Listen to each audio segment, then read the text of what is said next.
Itanguriro ikigabane ca 18. Aburahamu azimana abamarayika.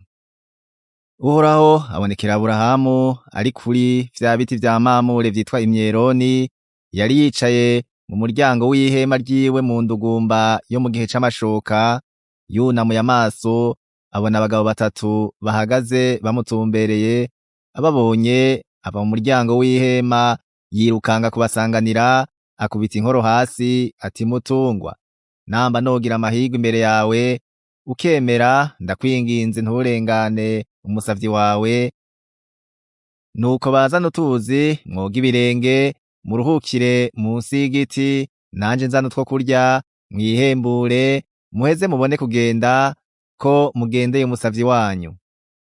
Bati kora uko uvuze. Aburahamu yitera mw'ihema aho Sara ari, ati tunganya n'ingoga ivyibo bitatu vy'ifu igogoretse urondere umutsima. Aburahamu arabandanya aja mu busho, ahinda ishuri y'igitegetera nziza, ayiha umusuku wiwe, aca ayibaga n'ingoga. Yabira amata y'urubu n'amakamano n'inyama za yashuri yabaze, abitereka imbere yabo, abahagarara mu mbavu munsi ya ca giti bararya. Sara asezeranirwa kuvyara Isaka. Baramubaza bati Sara umugore wawe ari hehe? Arabishura atari mw'ihema.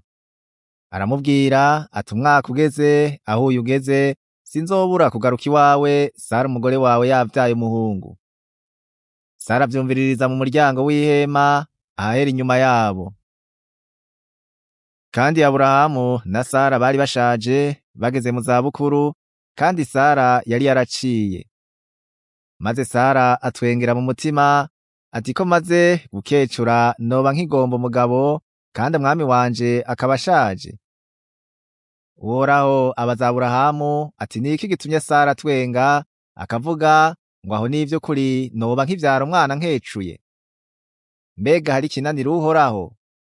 Igihe gishinzwe, umwaka ugeze aho uyu ugeze, nzogaruka iwawe Sara yavyaye umuhungu.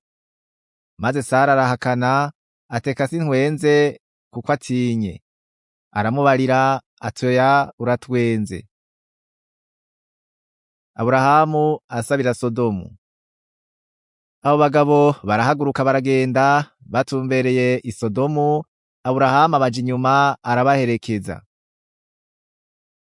Maze Uhoraho arivuganya ati mbega Aburahamu nomuhisha ico ngira nkore, kandi ari we azohinduka ihanga rinini rikomeye, amahanga yose yo mw'isi akazoherwa umugisha muri we?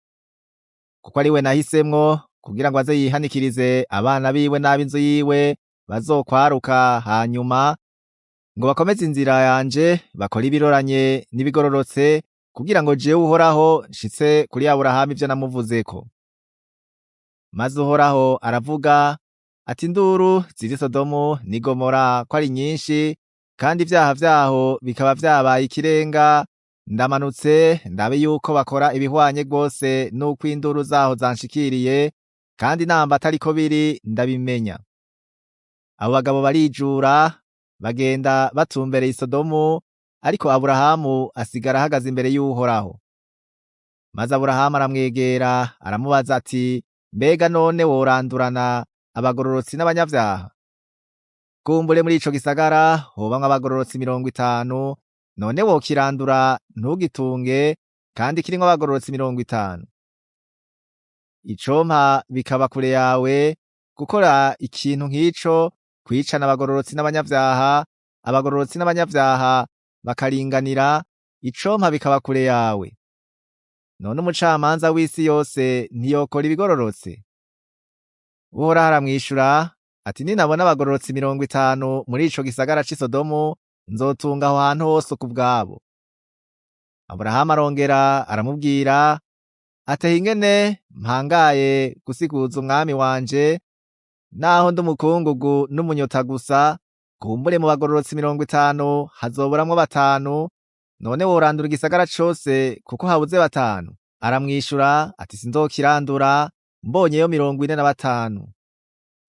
Arongera aramubwira ati kumbure hobonekamwo 40. Aramwishura ati naho nyene ntaco nzokora ku bw'abo 40. Arongera ati mwami ntumpambarire, ntunga mvuge niri, kumbure hobonekamwo 30. Aramwishura ati naho nyene ntaco nzokora, mbonyeyo 30. Arongera ati ingene mpangaye gusiguza umwami wanje, kumbure hobonekamwo 20. Aramwishura ati naho nyene sinokirandura ku bw'abo 20. Arongera ati mwami ntumpambarire, ntunga nongere mvugire rimwe gusa, kumbure hobonekamwo 10. Aramwishura ati naho nyene sinokirandura ku bw'abo 10. Uhoraho aca arigira, ahejeje kuvugana na Aburahamu, Aburahamu nawe asubira iwe.